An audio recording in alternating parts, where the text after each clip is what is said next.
মাগরিবের পরে কারোর সঙ্গে কথা না বলে এই দোয়াটি 7 বার পরে আল্লাহ তাআলার কাছে যা চাইবেন আল্লাহ আপনাকে তাই দান করবে।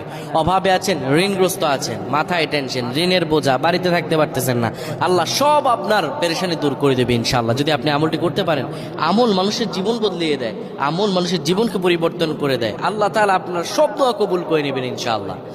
মাগরিব নামাজের পরে কিবলামুখী হয়ে থাকবেন, কারোর সঙ্গে কথা বলবেন না, কারোর সঙ্গে কথা না বলে কিবলামুখী হয়ে আপনি পড়বেন আল্লাহুম্মা আজরিনা মিনান নার, আল্লাহুম্মা আজরিনা মিনান নার, আল্লাহুম্মা আজরিনা মিনান নার।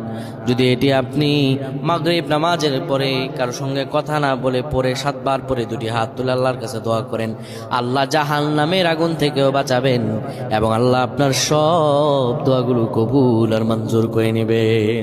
আল্লাহুম্মা আমিন।